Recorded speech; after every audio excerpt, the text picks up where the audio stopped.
સુરત હીરા ઉદ્યોગમાં ચાલી રહેલા લાંબા સમયથી મંદીના કારણે પાયમાલ થયેલા રત્ન કલાકારોના બાળકોના શિક્ષણને હિતમાં ધ્યાનમાં રાખીને ગુજરાત સરકાર દ્વારા 13,500 રૂપિયાની શિક્ષણ સહાયની જાહેરાત કરવામાં આવી છે।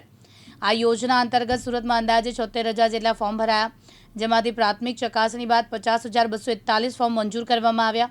જોકે અંદાજે 26,000 જેટલા ફોર્મ રદ થયા હોવાની માહિતી મળતા ફેર વિચારણા કરવા સુરત ડાયમંડ વર્કર યુનિયન દ્વારા આ મામલે ગંભીર ચિંતા વ્યક્ત કરીને કલેક્ટરને લેખિત રજૂઆત કરી છે। સરકાર દ્વારા જે જાહેર કરવામાં આવે શિક્ષણ રાહત પેકેજની અંદર સુરત ખાતે 74,000 ફોર્મ ભરાયા હતા। એમાંથી 48,000 રત્ન કલાકારોના 50,000 કરતાં વધારે ફોર્મ પાસ કરવામાં આવ્યા હતા અને 26,000 ફોર્મને બે કારણો મેજરથી લઈ અને રિજેક્ટ કરવામાં આવ્યા છે। એમાં પહેલું કારણ એ છે કે ફોર્મ અધૂરા ભરેલ હતા અને ફોર્મની અંદર જે જીઆર પ્રમાણે તારીખ પણ લખેલી નહોતી।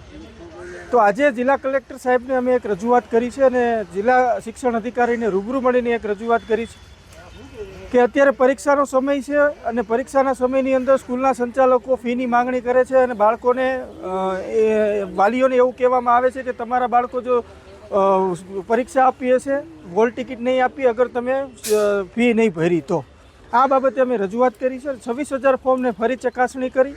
રત્ન કલાકાર 2 વર્ષથી આ પીસાઈ રહ્યો છે અને 2 વર્ષથી આ મંદીના માર હોવાના કારણે આ 26,000 જે રિજેક્ટ કરવામાં આવ્યા છે એને ફરી ચકાસણી કરી અને તમામ લોકોને લાભ આપવામાં આવે, જેથી કરી રત્ન કલાકારોના બાળકોનું ભવિષ્ય ન બગડે અને વાલીઓ અને શાળા સંચાલકોની વચ્ચે એક ઘર્ષણ ઊભું ન થાય। એ બાબતે આજે અમે આખી કમિટીને રજૂઆત કરી છે કે જે 26,000 ફોર્મ છે એને ફરીવાર ચકાસણી કરી તમામ રત્ન કલાકારોને લાભ આપવામાં આવે એવી રજૂઆત અમે કલેક્ટર સહિત જિલ્લા શિક્ષણ અધિકારી અને ઉદ્યોગ કેન્દ્રની અંદર અને સુરત ડાયમંડ એસોસિએશનમાં પણ કરવામાં આવ્યું છે।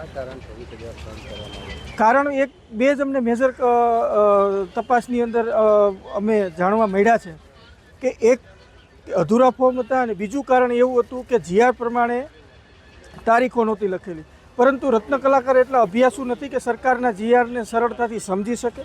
તો સરકારે મોટું મન રાખી અને તમામ રત્ન કલાકારોને શિક્ષણ ફી ચૂકવવી જોઈએ, કારણ કે મોટો આંકડો નથી અને ગુજરાત સરકાર માટે કોઈ મોટી વાત નથી।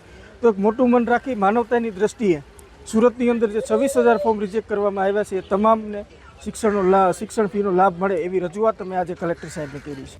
સાબિર સૈયદ, દિવ્યાંગ ન્યૂઝ, સુરત।